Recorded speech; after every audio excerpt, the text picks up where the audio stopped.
పోలవరం పూర్తి కాదు వీడు 10 పాసుగాడు అని మా అన్నం తిట్టేది మా నాయన.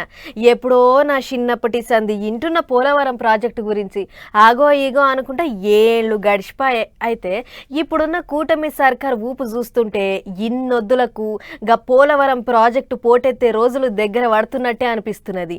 రూపాయల బారానా భాగం వడిచినట్టే కనిపిస్తుంది. పాండ్రి ఏమేమి నడుస్తున్నదో ఒక్కసారి అట్లా కట్ట మీదకి పోయి చూసేసొద్దాం. పోలవరం మొండె మెల్లింది, ఇక తొండమే మిగిలింది. అగో సర్కారోళ్ళు ఉరుకులు పరుగులు పెట్టిస్తుంటే ఇక ఇంజనీర్లు అంతా కూడా ఈగురం మీద పనిచేస్తుండ్రు. వచ్చే ఏడాది కల్లా గేట్లు ఎత్తాల్సిందే, గోదావరి పరుగులు దొక్కాల్సిందే, దూపగొన్న భూములన్నిటిని పదిని ఎక్కియాల్సిందే అన్నట్టు పనిచేస్తుండ్రట. పోలవరం ఆగోడుతుంది ఈగోడుతుందని ఏండ్ల సంది వింటున్నాం గాని ఇక ఈసారి మాత్రం నిజంగానే కోసేళ్ళేటట్టే ఉన్నది. ఇప్పటికే సీఎం బాబుసారు 3 నెలలకో 6 నెలలకో ప్రాజెక్టు కాడికి పోయొత్తనే ఉండు. ఇక నీళ్ల మంత్రి నిమ్మల సార్ అయితే అస్సలు నెమ్మల ఉంటలేడు. ఇక మళ్ళోసారి కట్టకాడికి పోయి అందరిని అరుచుకున్నాడు. డయాఫ్రామ్ వాళ్ళు కట్టుడు పని అంతా ఒడిచినట్టేనట. 1372 మీటర్ల డయాఫ్రామ్ వాల్ ఉంటే ఇప్పటికే 1300 మీటర్లు అంటే 97% డయాఫ్రామ్ వాల్ పూర్తయింది. ఈ మంత్ ఎండింగ్ లోపల ఆ కొత్త డయాఫ్రామ్ వాల్ కూడా పూర్తవబోతోంది. కాదన్నట్టు అన్నిటికంటే పెద్ద పని డయాఫ్రామ్ వాల్ కట్టుడేనాట. ఇక ఆ పని కూడా ఒడిచినట్టే అన్నట్టు చెప్పుకొచ్చిండు మంత్రి సారు. ఇంకో పెద్ద ముచ్చటేంటిదంటే యాక్చువల్ గా 2027 డిసెంబర్ కల్లా పూర్తి చేయాలనే లక్ష్యం. పుష్కరాలు గోదావరి పుష్కరాలు ఉన్నాయి కాబట్టి ఆ గోదావరి పుష్కరాలకి అవకాశం ఉన్నంత వరకు పూర్తి చేయడానికి మరి టార్గెట్ పెట్టుకుని ప్రయత్నం చేయమని చెప్పడం జరిగింది గౌరవ ముఖ్యమంత్రి గారు. ఆయన ఇచ్చిన ఆదేశాల ప్రకారము ఈ పనులన్నీ కూడా ముమ్మరంగా జరుగుతున్నాయని చెప్పి మీ ద్వారా తెలియజేస్తూ ఉన్నా. వచ్చే ఏడు డిసెంబర్ దాకా అనుకున్నారట గాని గోదావరి పుష్కరాలకు ప్రాజెక్టును చాలు చేయాలన్నట్టు తిప్పల పడుతుండ్రట. ఇక అటు ప్రాజెక్టు కింద భూములు పోయిన వాళ్లకు కాలనీలు కట్టిస్తామని చెప్పిండ్రు కాబట్టి ఆ పనులు కూడా రూవడిగా నడుస్తున్నాయి అంటుండ్రు. ఏమైనా అదును చూసి పదును పెట్టాలి అన్నట్టు అటు సెంటరోళ్లతో మంచిగా దోస్తానున్నప్పుడే పైసలు తెచ్చుకొని పెండింగ్లు ఉన్న పనులన్నీ ఎగురబెట్టాలి, పబ్లిక్ లో పతార పెంచుకోవాలి అన్నట్టు ఓ రేవు పొంటి పని చేస్తాండ్రుగా సర్కారోళ్ళు అనుకుంటారు ఇప్పుడు పబ్లిక్.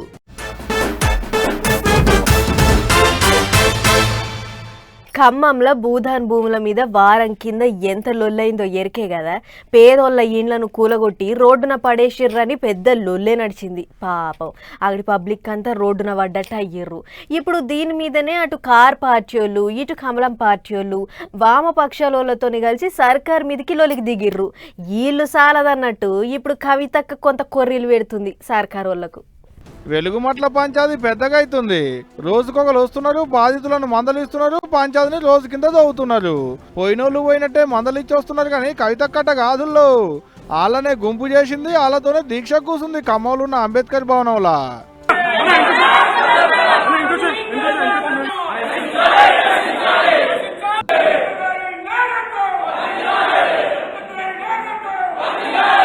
మామూలుగానే ఊకోరు, అసంటిది గంతమందిని పోగు చేసి వాళ్ళతోనే ధర్నా కూర్చుంటారంటే ఊకుంటారా మన పోలీసు వాళ్ళు? అక్కెంబడి కార్యకర్తలు ఎంతమంది ఉన్నారో అంతకంటే ఎక్కువనే దిగింది దళం. చుట్టూ ముట్టిలు, టెంట్ కింద కూర్చున్న కవితక్కను లేపిర్రు, కార్లకు ఎక్కిచ్చిర్రు, ఆడికెంచి సీదా హైదరాబాద్ కు పట్టుకొచ్చిర్రు. ఒక కవితక్కనే కాదుల్లో దీక్షలో కూర్చున్న వాళ్ళని అందరినీ అరెస్ట్ చేసిరు కూడా. ఖమ్మం ఎలుగుమట్లలున్న భూదాన భూములలో ఇండ్లు కట్టుకులని బుల్డోజర్లు అందుకొని వచ్చి ఒక్కటి లేకుండా ఇండ్లు కూలగొట్టిర్రు అధికారులు. సరుకులు సామాన్లు వేసుకొని అంతా రోడ్డున పడ్డారు పాపం. నోటీసులు ఇవ్వాలి, కాకుంటే వాళ్ళకి ఏదైనా తావు చూపెట్టినాక కూలగొట్టాలి. అంతేగాని కష్టం చేసి కట్టుకున్న ఇండ్లను అటెట్ట కూలగొడతారు, గంతమందిని ఎట్లా రోడ్డున పడేస్తారని ప్రతిపక్షాలన్నీ గుంపు కూడి లడాయికి వస్తున్నాయి అన్నట్టు గవర్నమెంట్ మీదకి. అయితేనే ఇప్పుడు కవితక్క కూడా. కాకుంటే ఇంత మునుపు పోయినోళ్ళు పోయినట్టే మందలిచ్చి వెనకకు మైలు వచ్చారు అంతే. కవితక్కట కాదు, ఇగో ఇట్లా ధర్నాకు కూసునేటాళ్లకు ఇంత పెద్ద లొల్లి. ఎక్కడనైతే కూలగొట్టిరో అక్కడనే వాళ్లకు పట్టాలు ఇవ్వాలి, ఆన్నే ఇండ్లు పోయిన వాళ్ళకు సర్కారు ఇండ్లు కట్టియాలనేది కవితక్క డిమాండ్. ఏం కట్టిస్తారో ఏం పాడైతారో గానీ పాపం రోడ్డున పడ్డోళ్ళ గోస అయితే చూడతరం లేదబ్బా.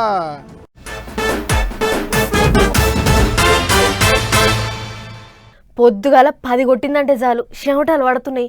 బండి మీద ఆఫీస్కి వస్తుంటే ఆగడు వశమే అవుతలేదు. అబ్బో ఇప్పుడే ఇట్లున్నదంటే ఇక ఏప్రిల్ నెలల ఎండ ఏమ సంపుడు చంపేటట్టే ఉన్నది. చిన్నపిల్లలు పెద్ద మనుషులు జర్ర చూసుకొని తిరుగుర్రి అన్నట్టు ఎండ భయం ఒక్క సామాన్య పబ్లిక్నే కాదు, రాజకీయ పార్టీలను కూడా ఎంటాడుతున్నది. ఎండలు ఎక్కువన్నాయి, ఎక్కడోళ్ళు అక్కడనే ఉండుర్రి అని అంటుర్రు లీడర్లు. చూడుర్రి ఆ కథ ఏందో. ఏప్రిల్ నెల రాకముందే ఎగబడ్డట్టు కొడుతుండే ఎండదేవుడు. మధ్యాహ్నం పూట ఇక్కడ బయటికి వెళ్తే ఆగమే అన్నట్టున్నది. ఇక పెద్ద ముచ్చట ఏంటిదంటే ఎర్రటి ఎండలు చేయబట్టి ఏపీలో గిలాస పార్టీ వాళ్ళ పెద్ద పండుగ ఈసారి పెద్దగా సప్పులు లేకుండానే నడిచేటట్టున్నది. గదే మార్చి 14వ తారీఖున జనసేన పార్టీ ఆవిర్భావ దినోత్సవం ఉన్నది. అంటే పుట్టినరోజు అనుకో రాదుండ్రే. ఎప్పటికీ మార్చి 14న ఎక్కడనో ఓ కాడ పెద్ద మీటింగ్ పెట్టుకొని రాష్ట్రంలో ఉన్న జనసేన లీడర్లు కార్యకర్తలు అంతా కలిసి అక్కడికి పోయి పొట్టు జాతర చేసేటోళ్ళు. ఈసారి కూడా పిఠాపురంలో ధూమ్ధామ్ గట్టిగానే చేయాలని చూసినరాట. కానీ ఎండలకు బుగులు పట్టి బహిరంగ సభను రద్దు చేసినట్ట పవన్ కళ్యాణ్ సారు. ఎక్కడోళ్ళు అక్కడనే పార్టీ ఆఫీసులలో జెండా ఎగిరేసి సంబరాలు చేసుకొని రానట్టు చెప్పిండట. వచ్చే 3-4 దినాలు ఎండలు గట్టిగా ఉన్నాయని చెప్పిండ్రట వాతావరణం ఆఫీసర్లు. అందుకే కార్యకర్తలు ఎండల తిప్పల పడొద్దు అన్నట్టు గీసోంటి నిర్ణయం చేసిండట జనసేనాని. జిల్లాల పొంటి మాత్రం ఘనంగా చేసుకొని సంబరాలని చెప్పిండట. ఇక అది అట్లుంటే ఇప్పటికే 40 డిగ్రీలను దాకుతున్నది గర్మి. కర్నూలు జిల్లాలనైతే పెయ్యి మీద వాతలు పెట్టినట్టే సుర్రు అనిపిస్తున్నదట ఎండ. ఇంకో ముచ్చటేంటిదంటే పోత ఇంగిత దాబాయించి కొడతాయట ఎండలు. గాలి కాలుష్యం భూమి కాలుష్యం బగ్గ పెరిగిందట. అందుకే ఎండలు కూడా పెరుగుతున్నాయని చెప్తుండ్రు. ఈసారి మార్చిలో కొట్టాల్సిన ఎండలు ఫిబ్రవరిలోనే కొట్టినాయి. ఇక ఇప్పుడు ఏప్రిల్ నెలలో ఉండే ఎండ మార్చిలోనే దుమ్ము లేపుతాంది. మరి ఇప్పుడే గిట్లుంటే ఇక పోత ఇంకెంతగానో ఉడికిస్తుందో ఏమో. తాల్చుకుంటేనే చెమటలు పడుతున్నాయి అందరికీ.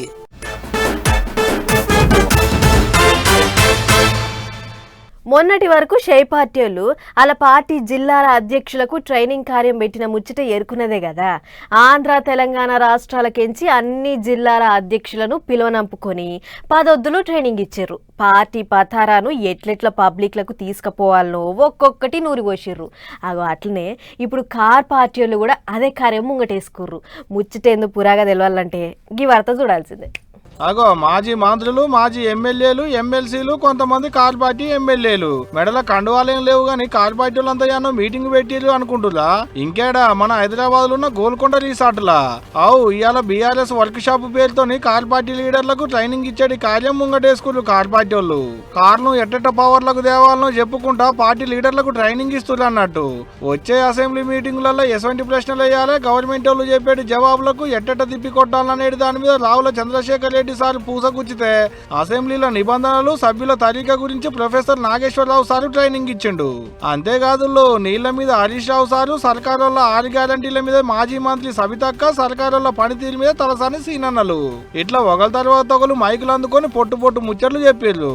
ఇక ఆఖరికి మీటింగ్ అంతా ఓడిసే ముంగట కార్ పార్టీ ముఖ్య లీడరు రామన్న ముచ్చట్లు.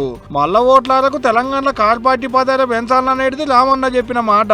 10 ఏళ్లలో కార్ పార్టీ వాళ్ళు పట్టుకొచ్చిన పథకాలేంది, పబ్లిక్ ఇచ్చిన పథకాలేంది అనేటి అని చెప్పుకుంటానే ఇంకో రోజుకి 2 ఏళ్లలో షై పార్టీ వాళ్ళు అమలు చేయని పథకాల ముచ్చట్లని పబ్లిక్ కు పూసగుచ్చాలనేది ఈ మీటింగ్ లో మాట్లాడుకున్న ముచ్చట. ఏమో పోరి మొన్నటిదాకా కాంగ్రెస్ వాళ్ళు ఇవాళ కార్ పార్టీ వాళ్ళు వాళ్ళ మీదకి వీళ్ళ మీదకి వాళ్ళు గట్టిగానే నూరిపోస్తున్నారు లీడర్లకు. చూడాలి మరి పబ్లిక్ కు ఎవరు చెప్పేటి ముచ్చట్లు ఎక్కువ ఎక్కుతాయో అనేది ముంగటి పొడుగుతా.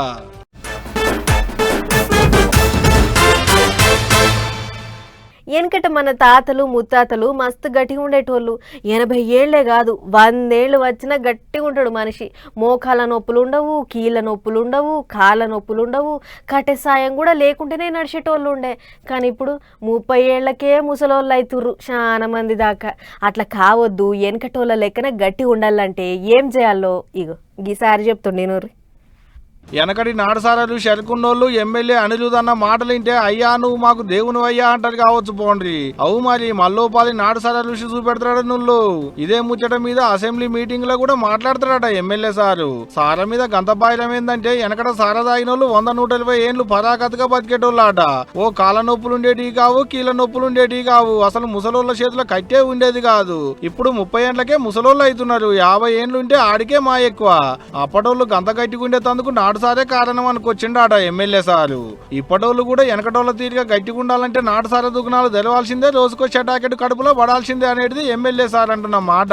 వెనకటోళ్ళన్నా నాటుసార తాగేటోళ్ళు ఇప్పుడు అంతకంటే ఈ లోగల్లో ఎర్రమందు తాగుతుంది కదా అంటారా. గీ ఎర్రమందు చేయబట్టే రోగాలు వస్తున్నాయి అడనుల్లో. మరి సార తాగితే పానాలు ఖరాబు కావా అంటే నాటుసారతో అంత తిప్పలేం లేదని శాస్త్రీయ పద్ధతులలో సర్వేలు చేసిన వాళ్ళు చెప్పిరాట సార్కు. అందుకనే నాటుసార కొట్లు తెలిపియాలని అసెంబ్లీలో మాట్లాడుతాను అంటున్నా అన్నట్టు. మరి సాల కొట్లు పెడితే మందు కొట్లు తగ్గిస్తుండొచ్చునో. అయినా దానికి ఇలాకి దానికే దీనికి ఇలాకి దీనికే తీయాలి. మనోళ్ళు దేన్ని వాళ్ళు ఏది తాగేటోళ్ళు అది తాగుతూనే ఉంటారు. గీ అన్ని మైకుల ముంగట కూర్చొని చెప్పిన ముచ్చట్లేం కాదుల్లో. సెక్రటేరియట్ లో విలేకరులతో కూర్చొని మాట్లాడుకుంటా చెప్పిన మాటలు. సార్ గిట్ల అనడనేటి ముచ్చట బయటంతా టామ్ టామ్ అవుతుండేటాలకు మా విలేకరన్న మైక్ అందుకొని సాల్తానికి పోతే ఇగో గీ ముచ్చట చెప్పిండు.